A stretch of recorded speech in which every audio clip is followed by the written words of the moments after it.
기도합니다. 아멘.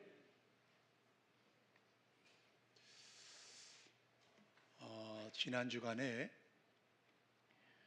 우리 교회 집사님 한 가정이 새로운 사업을 시작하셔서 개업 예배를 드렸어요. 근데 이제 그 곳이 원래 유치원 하던 자리였는데 유치원의 이름이 피올라라고 하는 유치원이에요.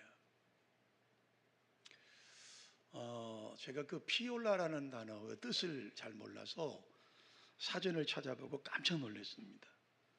피올라라고 하는 말이 프랑스어로 병아리가 째짝째짝거리는 소리가 바로 피올라라고 하는 거예요. 그래서 제가 우리 정 집사님과 이현숙 집사님이 굉장히 고심을 많이 했구나. 우리 유치원은 병아리가 마치 소리를 낸 것처럼, 짹짹짹 소리를 내는 것처럼 우리 유치원에 모이는 아이들이 그렇게 되기를 소망한다고 생각을 했어요. 그렇게 몇 년이 지났어요. 엊그제 제가 예배인 돌아가서 아주 잘난 척한다고 집사님 이름을 정말 잘 지셨습니다. 목사님 그 뜻이 아닙니다. 그럼 피올라가 뭐예요? 피어 오르다의 줄임말입니다.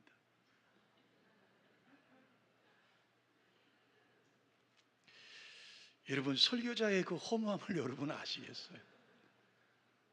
내 깐에는 베트남어도 찾아보고 프랑스어도 찾아보고 이탈리아어도 찾아보고 영어 사전도 뒤져보고 그래서 준비를 해서 갔는데 세상에 그 한마디가 저의 그 노력을 물거품 만들어 버렸어요. 목사님, 피올라는 병아리가 짹짹거리는 소리가 아니라 피어오르다라는 줄임말입니다. 그래서 그날 제가 내린 결론이 뭔지 아세요? 저를 한번 따라해보고, 착각은 자유입니다. 착각은 자유예요. 여러분, 오늘 본문을 똑같은 표현을 하고 싶어요. 아이들이 보는 만화책 가운데 거꾸로 보이는 거울이라고 하는 만화가 있습니다. 그 만화의 내용은 이런 것입니다. 아주 신기한 거울이 하나 있습니다. 그런데 이 거울에 비치면 모든 것이 다 거꾸로 보여요.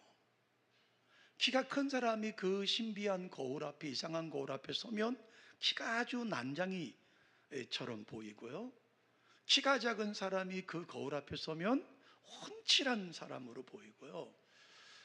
아주 예쁜 미스 코리아가 그 앞에 서면 흉측하게 못생긴 사람으로 변화되고, 또 아주 좀 죄송합니다만은 인물이 많이 떨어지는 사람이 그 거울 앞에 서면 절세의 미인으로 바뀌는 그런 거울 이야기입니다. 저처럼 배가 많이 나온 목사들이 그 앞에 서면 어떨까요? 근육질의 남자로 바뀌고요. 근육질의 남자들이 그 앞에 서면 저처럼 배가 풍성하게 나온 사람으로 바뀌는 거울 이야기입니다. 이 거울을 가리켜서 거꾸로 보는 거울이라고 하는 뜻을 가지고 있어요. 그런데 여러분, 그 만화를 거꾸로 보는 거울이라는 만화를 제가 글을 읽고 딱 떠오른 게 오늘 본문의 메시지였어요.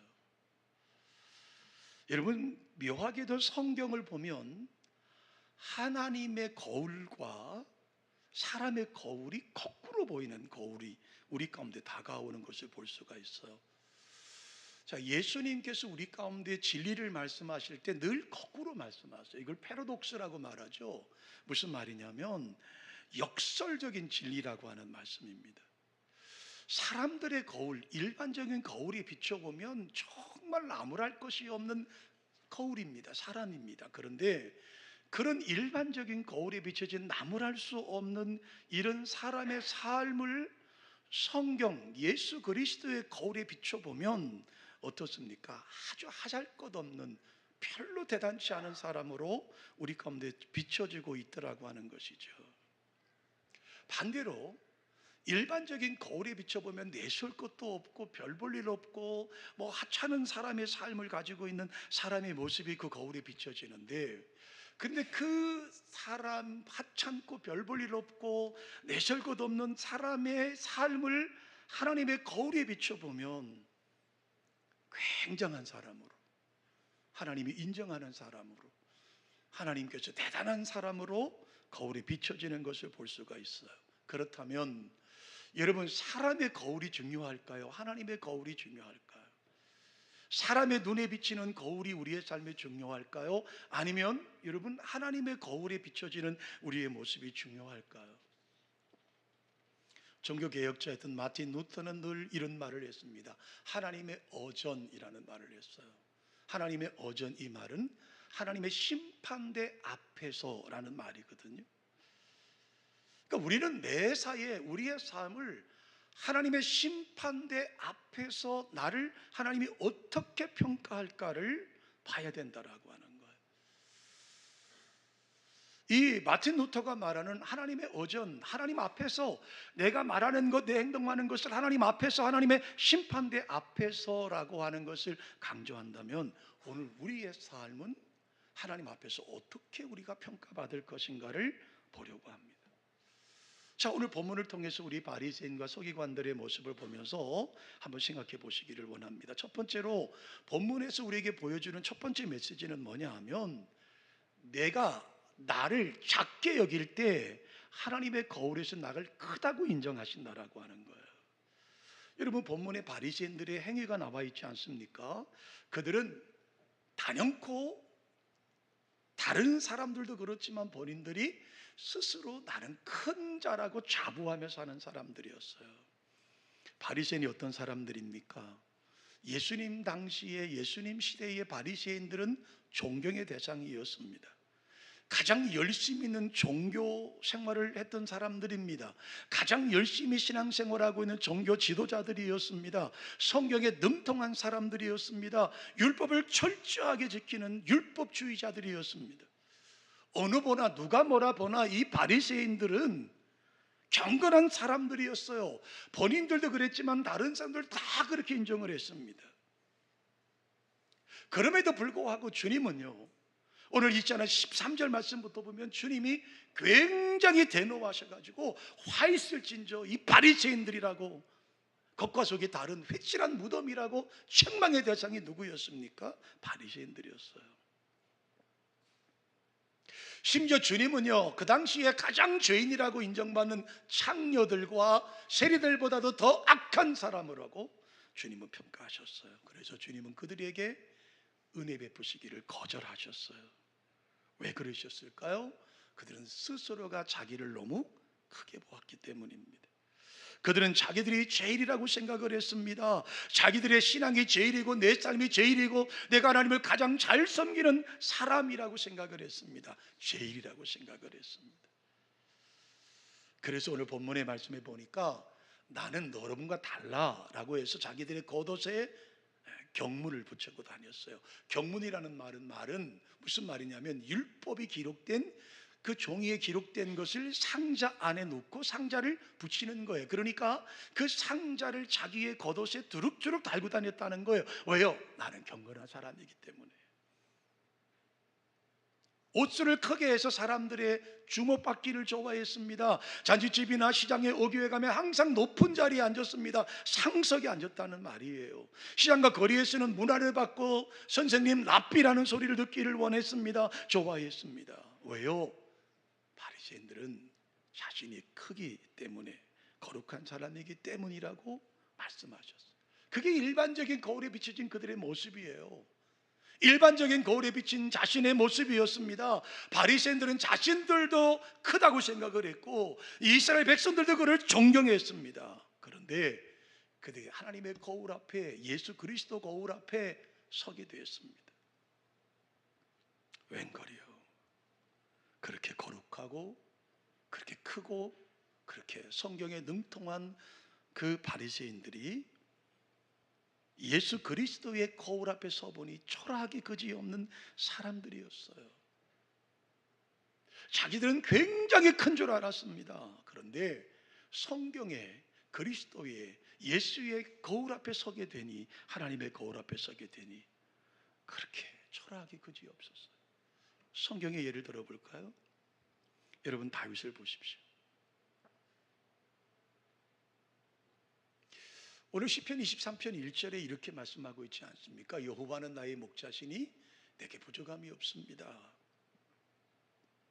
무슨 뜻입니까? 이 말씀을 묵상하다가 제가 가슴에 와닿은 것은 뭐냐면, 다윗은 늘 하나님 앞에 나는 작은 자, 어린 자라고 생각했습니다. 나는 하나님 앞에 설 때마다 나는 부끄러운 사람입니다.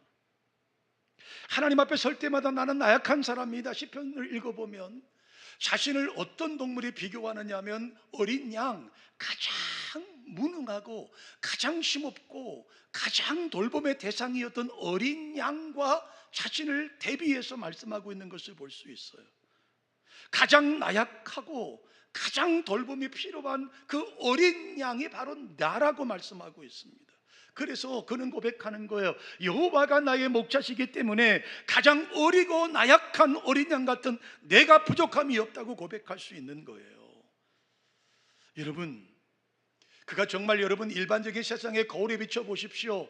그는 여러분 골리앗을 무너뜨렸던 당대의 최고의 장군입니다. 매우 큰 사람이에요. 그는 천하무적의 용장입니다. 일국의 왕이었습니다. 여러분, 위대한 문학가였습니다. 그런데도 불구하고 나는 어린 양에 불과하다고 그는 고백하고 있는 거예요. 다시 말하면 하나님의 거울 앞에 나는 초라합니다. 하나님, 나는 나약합니다. 하나님, 나는 부족합니다 라고 고백할 때 이상하게 하나님의 거울 앞에서는 그는 위대한 사람으로, 큰 사람으로 소개되고 있더라고 하는 거예요. 사도 바울을 볼까요? 여러분, 세상의 거울에 비춰진 사도 바울의 모습은 어떠합니까? 그는 가말리엘 문화생입니다. 오늘날로 말하면 서울의 최고 양문이라고 말하는 서울대학교 출신인 거예요. 그는 태어날 때부터 여러분 가장 그리워하고 갖고 싶었던 로마 시민권을 가지고 있었습니다. 여러분, 이스라엘 땅의 국회의원이라고 하는 사내들인 공회원 중에 한 사람이었습니다. 여러분, 대학자입니다. 무서울 것이 없는 사람이에요. 명문가의 출신입니다. 부귀와 영화와 권세와 공명을 누리는 사람이었습니다. 누가 뭐라 해도 거울 앞에 섰던, 일반적인 거울에 섰던 그는 큰 자였습니다. 여러분, 신앙적으로도 볼까요? 그는 여러분 대사도였습니다. 그는 선교사였습니다. 성경의 기자였습니다. 여러분, 심지어 우리가 가보지 못한 천국을 가서 경험했던 삼층천을 체험했던 사람입니다. 얼마나 큰 사람입니까? 그러나 여러분, 그는 자신을 하나님 앞에 이렇게 소개하고 있습니다. 고린도전서 15장 8절에 이렇게 말하죠. 나는 만삭되지 못하여 태어난 사람이라고 고백했습니다. 나는 지극히 작은 자 중에 작은 자, 나는 지극히 작은 자 중에 작은 자라고 고백하고 있습니다. 디모데전서 1장 15절에 뭐라고 말씀하는 줄 아시죠? 나는 죄인 중에 괴수라고 말했습니다. 나는 죄 많은 사람 가운데 가장 큰 죄를 범했다라고 그는 고백했습니다. 그렇게 일반적인 거울에 크게 보이던 바울은 하나님 앞에 거울에 섰을 때 자신은 낮은 자라고 말합니다. 나는 만삭되지 못하고 태어난 사람이라고 말합니다. 나는 작은 자 중에 작은 자라고 말합니다. 죄인 중에 괴수라고 말합니다. 그런데요, 하나님의 거울 앞에 섰던 그는 큰 위대한 사람으로 소개되고 있지 않습니까? 모세도 그렇지 않아요? 그도 여러분 일반적인 거울 앞에 서면 그는 매우 큰 사람이었습니다. 애굽에서 40년 동안 왕자의 삶을 살았습니다. 최고의 학문 말입니다. 오늘날도 풀어가지 못하는 건축학을 여러분 그 시대 배웠습니다. 군사학을 배웠습니다. 수학을 배웠던 사람입니다. 40년 동안 로마의 엘리트 코스를 밟았던 사람이에요. 황실골고 받은 사람이에요. 학문과 지성을 겸비한 지도자였습니다. 그를 하나님이 광야로 보내셔서 미디안 광야 40년의 훈련을 또 받게 하셨습니다. 왕궁에서 엘리트 코스를 밟았고요, 가장 미디안 광야에 나가서 여러분 삶을 배웠습니다. 하나님께서 출애굽기 6장 30절에 하나님이 그를 부르셔서 제자로 삼으려고, 지도자로 삼으려고 할 때 그가 뭐라고 말하죠? 하나님, 저는 아무것도 모릅니다. 나는 어린아이에 불과합니다. 어떻게 제가 그런 일을 할 수 있겠습니까? 라고 그는 고백하고 있지 않아요? 보낼 만한 자를 보내십시오. 나는 부족합니다. 저는 어린 자입니다. 아무것도 할 수 없는 무능한 사람입니다. 철없는 어린아이와 같은 사람이라고 고백하지 않습니까? 그가 자기를 낮게 여길 때 하나님의 거울 앞에 섰더니요, 그렇게 크게 보이더라는 거예요. 이스라엘의 초대 왕이었던 사울도 그렇지 않을까요? 그도 처음에 자기를 지극히 작은 자로 여겼습니다. 겸손한 사람이었습니다. 하나님께서 사무엘을 보내셔서 이스라엘의 초대 왕으로 세울 때만 하더라도 그는 겸손한 사람, 하나님의 거울 앞에 큰 사람으로 소개되었습니다. 그런데 그렇게 살았더라면 얼마나 좁았을까요? 그렇게 끝까지 자기를 작은 자로 여겼더라면 얼마나 좁았을까요? 그러나 슬프게도 그는 작은 자에서 스스로 큰 자로 변모돼 버리고 말았습니다. 그 겸손한 모습은 어디로 온데간데 사라져 버리고 교만이 가득 차 버렸습니다. 오만불선한 행위로 하나님을 거역하기 시작했습니다. 하나님은 그에게서 은혜를 거두셨어요. 베푸신 하나님의 은혜를 거두셨다고요. 그는 왕위를 빼앗겼습니다. 브리저전투에서 패전하게 되었습니다. 비참한 삶으로 마감했습니다. 사랑하는 성도 여러분, 사무엘상 15장에 사무엘이 사울에게 하는 말씀을 들어보십시오. 왕이 스스로 작게 여기실 그때 여호와께서 왕에게 기름을 부으셨습니다. 이스라엘의 머리가 되게 하지 않으셨습니까? 언제요? 내가 스스로 작은 자로 여길 때. 그러나 이제 왕이 스스로를 크게 여겨 여호와의 말씀을 버렸으므로 여호와께서 왕을 버리셨습니다. 얼마나 무서운 이야기입니까? 스스로 작게 여기실 그때 여호와께서 왕에게 기름을 부으사 이스라엘 머리가 되게 해주셨는데 자기 스스로가 크다고 느끼는 그 순간에 하나님께서는 그를 버리셨어요. 여러분, 아무리 성경 어디를 찾아보더라도 교만한 사람이 성공한 것 본 적 없습니다. 여러분, 말씀하고 있지 않습니다. 진실로 하나님은요, 교만한 자를 멀리 하셨고 그를 버리셨을 뿐만 아니라 겸손한 자들에게 끝없이 하나님의 은혜를 부어주셨어요. 교만은요 패망의 선봉이요 넘어짐의 앞잡이라고 말씀하고 있는 거예요. 누구든지 스스로 작고자 하면 커지고 스스로 크고자 하면 작아지는 것이 성경에 말씀하고 있는 거예요. 여러분, 내가 나를 작게 여기고 내가 나를 겸손하게 주님 앞에 고백할 때에 하나님 앞에, 하나님의 거울 앞에 나는 무한히 클 수밖에 없다라고 성경은 말씀하고 있는 거예요. 두 번째로요, 나를 추하게 볼 때 하나님은 나를 존귀한 자로 봐주신다는 겁니다. 다시 한번 본문에 나오는 바리새인들의 모습을 보십시오. 그들의 태도를 주목해 보십시오. 그들은 자신들을 너무나 의롭게 보았어요. 너무 아름답게 봤어요. 너무나 화려하게 보았습니다. 자신들의 마음과 행동 아무런 문제가 없다고 보았습니다. 아주 의롭고 순결하고 거룩하고 아주 정결한 사람으로 보았습니다. 그래서 스스로 바리새인이라는 말을 좋아했습니다. 바리새인이라는 말 뜻이 뭔지 아시죠?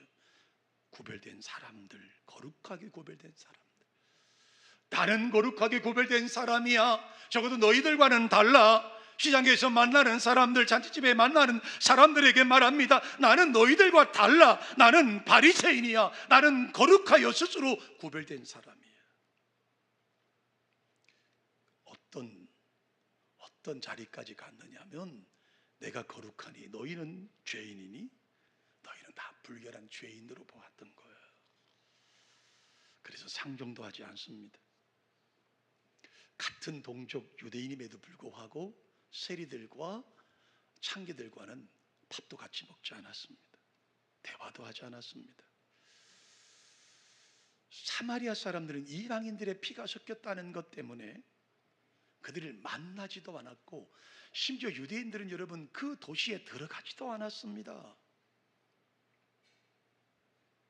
그렇게 산 사람들이 바리새인이에요. 여러분, 다 같이 우리 오늘 본문 마태복음 23장 27절의 말씀을 한번 읽어보실까요? 함께 읽습니다.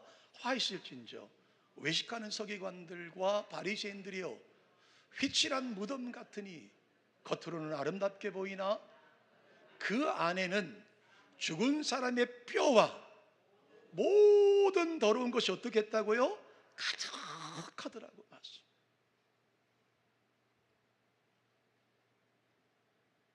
주님의 평가입니다. 오늘날 성전에서 요한복음 18장에 보니까 두 사람이 기도하러 왔어요. 한 사람은 바리새인이고 한 사람은 세리였습니다. 바리새인들은 성전 맨 앞에 앉았습니다. 두 손을 높이 듭니다. 그리고 큰 소리로 하나님께 이렇게 외쳤습니다. 하나님 아버지, 나는 다른 사람들과 다릅니다. 토색하지 않았습니다. 가늠치도 않았습니다. 물론 저 뒤에 쭈그리고 앉아있는 저 세리와는 근본적으로 나는 다른 사람입니다. 그러면서 그의 삶을 고백합니다. 나는 일회에 2번씩 금식한 사람입니다. 나는 소득의 11조를 꼬박꼬박 드리는 사람입니다. 그렇게 큰 소리로 성전이 쩌렁쩌렁쩌렁하게 그런 기도했어요. 나는 다른 사람들처럼 도색질하지 않았습니다. 나는 다른 사람들처럼 간음하지 않았습니다. 물론 저 세리와도 같지 않습니다. 나는 일회에 2번 금식하고 소득의 11조를 꼬박꼬박 드렸습니다. 얼마나 대단한 사람들입니까? 그러나 또 한 사람 세리는요, 저 뒤에 앉아서 고개도 들지 못해요. 눈도 들지 못해요. 성전 맨 뒤 땅바닥에 엎드려서 가슴치며 통곡하며 하는 기도를 들어보세요. 하나님 아버지, 나는 죄인입니다. 나를 불쌍히 여겨주십시오. 이 두 사람의 기도를 들으셨던 주님이 뭐라고 말씀하십니까? 저 바리새인보다 세리가 훨씬 더 의롭다. 이게 주님이 보시는 거울인 거예요. 우리가 일반적인 거울에 비친 바리새인의 삶이 훨씬 의로워야 되지 않습니까? 토식질도 하지 않고 간음도 하지 않고 일회에 2번씩 금식하고 꼬박꼬박 11조를 드리는 이 거룩한 바리새인이 훨씬 더 주님에게 의로운 사람으로 인정받지 않을까요? 그런데 주님은 아니야. 저 바리새인보다 이 세리가 훨씬 더 의롭다라고. 세리의 손을 잡고 일으키시고 그에게 사죄의 은총과 함께 모든 은총을 다 하시는 분이 주님이셨어요. 바로 이것이 내가 나를 밉게 볼 때 하나님은 우리를 귀하게 여기신다는 말씀이에요. 시편 51편에 이렇게 말씀하고 있습니다. 하나님이 받으시는 제사는 상한 심령과 통회하는 심령을 멸시치 않으신다. 그러니까 하나님이 받으시는 하나님의 제사는 어떤 심령이에요? 상한 심령 그리고 통회하는 심령이라고 말씀합니다. 마태복음 5장 4절에 주님은 산상수훈에서 말씀하시죠. 애통하는 자가 복이 있나니 천국이 저희들의 것임이라고 말씀하고 있습니다.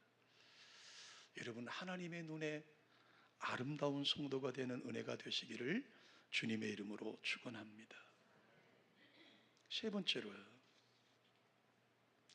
내가 나를 낮게 여길 때 하나님의 거울엔 높게 나온다는 사실입니다.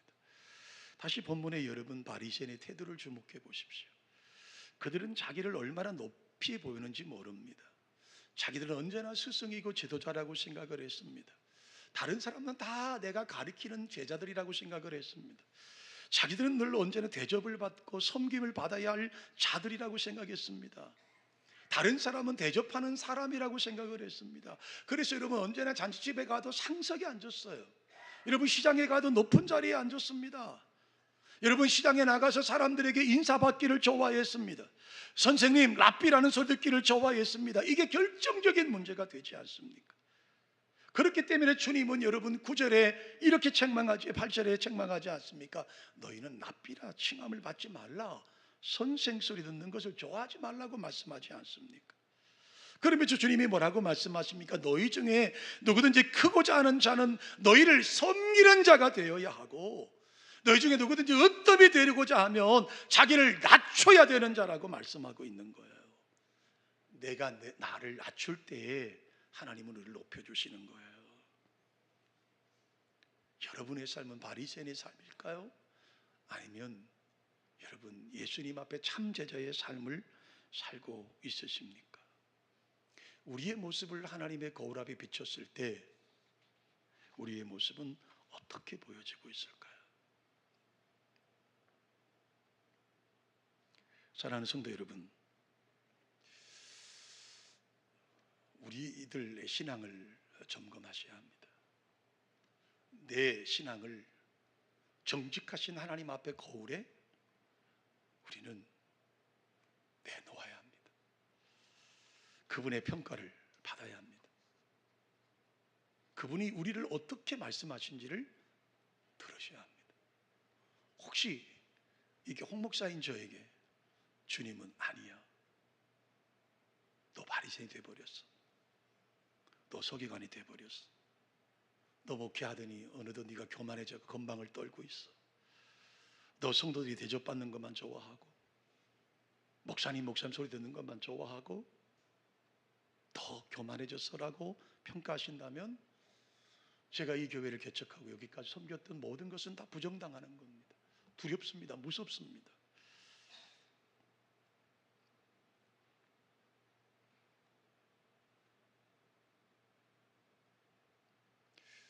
마지막으로 성경이 우리에게 말씀하고 있는 것은 이것입니다. 세상적으로는 지는 자가 하나님의 거울 앞에서는 진정한 승리가 된다고 말씀해요. 세상적으로 자기를 죽이는 자는 하나님의 거울 앞에 사는 자라고 말씀하고 있습니다. 여러분, 마태복음 10장 39절에 주님이 말씀하시죠. 이렇게 말씀하십니다. 함께 읽어보실까요? 자기 목숨을 얻는 자는 어떻게 해요? 잃을 것이고, 나를 위하여 자기 목숨을 잃는 자는 어떻게 해요? 다시 얻을 것이라고 말씀합니다. 자기 목숨을 얻는 자는 잃을 것이고, 자기 목숨 하나님 앞에 내놓은 사람은 다시 얻을 것이라고 말씀합니다. 이게 바로 패러독스라는 거예요. 불변의 진리라는 거예요. 역설적인 진리라고 말씀하고 있는 거예요. 사랑하는 성도 여러분, 예수님이 그렇게 사시지 않으셨습니까? 주님은 제자들의 발을 씻기셨습니다. 나처럼 너희도 섬기라고 말씀하십니다. 마지막 주님은 친히 장신이 흉악한 자들이 지어지는 십자가에 처해집니다. 그리고도 변명 한마디 하지 않습니다. 모든 사람의 눈에 그는 실패한 사람입니다. 예수님의 삶은 실패자입니다. 많은 이단들이 그래서 이단이 나오는 것 아닙니까? 예수님은 십자가에 죽으심으로 실패했다고 말합니다. 새로운 구세주가 나와야 된다고 말합니다. 그게 문세명이라고 말하고, 그게 이만희라고 말하고, 그게 박대선이라고 말하고 있지 않습니까? 그게 안상홍이라고 말하고 있지 않습니까? 예, 맞습니다. 주님은 처참하게 실패하신 모습으로 보여질 수밖에 없습니다. 철저하게 망가지셨습니다. 변명 한마디 하지 못한 채 끔찍한 십자가에서 생을 마감하셨습니다. 그 모습은 인간의 거울에 비춰진 모습일 수밖에 없습니다, 여러분. 그러나 하나님의 거울은 다르다는 거예요. 하나님의 거울에 비춰진 예수님의 십자가는요, 패배가 아니라 승리라고 말합니다. 망한 것이 아니라 영원한 생명이라고 말합니다. 그분의 십자가의 죽으심으로 오늘 저와 여러분이 영원한 영생을 얻었다고 말씀하고 있지 않습니까? 바울 사도가 그렇지 않아요, 여러분. 그는 대학자였습니다. 권세자였습니다. 부와 명예를 누린 사람이었습니다. 그가 다메섹 땅에서 예수님을 만났습니다. 예수님 만나고 보았더니 과거에 자랑했던 내가 시브리인 중에 시브리인도, 내가 8일 만에 할례 받은 것도, 내가 가말리엘 문화생인 것도, 내가 여러분 로마의 시민권자인 것도 아무것도 아니더라. 내가 예수를 만나보니 그거 아무것도 아니더라. 그래서 폐쇄물처럼 여겼다. 그렇다면 우리의 기대는 어떻습니까? 그가 주의 복음을 위해 살아갑니다. 그러나 그가 여러분 평안했습니까? 아닙니다. 그렇게 일반적인 거울에 위대했던 것을 포기했는데 그를 따라왔던 것은 무엇입니까? 가난이었습니다. 고통이었습니다. 환난이었습니다. 핍박이었습니다. 위험이었습니다. 멸시였습니다. 천대였습니다. 말할 수 없는 고난이 그를 따라왔습니다. 얼마나 바보 같습니까? 아니, 왜 예수를 믿어가지고, 왜 예수를 만나서 그렇지 않았더라면 훨씬 더 자유롭게 살 수 있었을 텐데. 세상적인 거울에 보면 바울처럼, 예수님처럼 바보 같은 인생도 없습니다. 실패한 인생도 없습니다. 철저하게 실패한 인생처럼 보이죠. 스스로 자기 인생을 망쳐버렸습니다. 일반적인 거울에 볼 땐 그래요. 그런데요, 웬일입니까? 하나님의 거울에 비춰진 그의 인생은 천사도 흠모할 만한 아름다운 인생이라고 말하고 있는 거예요.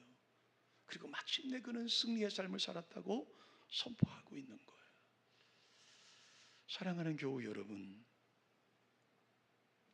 너무 세속적인 것에만 마음을 빼앗기지 않는 은혜가 있기를 주님의 이름으로 축원합니다. 너무 세상적으로 이기려고만 하지 마십시오. 너무 세상적으로 여러분 다 가지려고 하지도 마십시오. 너무 남에게 지지 않고 살려고 하지도 마십시오. 남을 이기기만 하고 살아가려고 하지 마십시오. 남을 지배해야만 잘 산다고 생각하지 마십시오. 이것은 결코 하나님의 거울에 크게 보일 수 있는 것이 아닙니다. 하나님의 거울에 나타난 잘 사는 인생은요, 때로는 세상적으로 미치는 인생이 잘 사는 인생이라고 성경은 말해요. 바보같이 남에게 쳐주는 인생이라고 말해요. 자기를 내어주는 인생이라고 말해요. 이런 인생을 하나님의 은혜가 있고 참 승리의 삶이라고 말씀하고 있는 거예요. 여러분, 참된 인생은요, 다른 사람과 비교해서 우월해지는 것이 아니에요. 여러분, 자기와의 싸움에서 이기는 거라고 말씀하고 있습니다. 의를 위해서 남에게 져주기도 하고 자기 자아를 포기하기도 하고 그렇게 하는 것이 승리의 삶이라고 말씀하고 있는 거예요. 이걸 우리의 삶의 가장 작은 것부터 적용해 볼까요? 여러분, 하나만 말씀드려 보십시다. 내가 참 그리스도인인지 아닌지. 여러분, 주님의 제자라고 하는 것은요, 내가 누릴 수 있는 것을 포기하는 거예요. 아멘이신가요? 내가 할 수 있어요. 저는 우리 교회 버스가 들어오면 늘 제 사무실에서 밖을 내다봐요. 교회 좌석을 어떻게 앉으셨는지. 죄송합니다만 여러분, 좀 젊으시다고 생각하는 분들은 맨 뒷자리로 가셔야 돼요. 좀 나이 드신 어른들을 먼저 배려해 드려야 돼요. 여러분, 주차할 때도 마찬가지입니다. 가장 싫어하는 자리에 내 차를 대는 거예요. 가장 빨리 나갈 수 있고 안전한 자리에 대는 것이 아니라, 그게 여러분 내가 지는 거예요. 내가 할 수 있어요. 빨리 왔으니까요. 내가 먼저 탔습니다. 빨리 할 수 있으니까요. 그런데 여러분, 그렇게 하지 않는 거예요. 여러분, 그게 그리스도의 삶이라고 말합니다. 그렇게 사셔야 하나님의 거울 앞에 큰 자라고 말할 수 있는 거예요. 하나님의 거울은 세상의 거울과 다릅니다. 하나님의 거울은 세상의 거울과는 반대로 보인다고 말씀을 하고 있는 겁니다. 사랑하는 드림가족 여러분, 그것은 저의 이야기만이 아니라 우리 모두의 이야기입니다. 할 수 있습니다. 아니, 해야 합니다. 예, 받을 수 있습니다. 아니, 그동안 고생하셨습니다. 그러나 그것을 아무것도 아니라고 내놓을 때 하나님은 아니야, 그게 너 큰 거 한 거라고 말씀하고 있는 거예요. 우리 다 같이 주님의 거울 앞에서 큰 사람으로 인정받는 저와 여러분 되시기를 주님의 이름으로 축원합니다. 하나님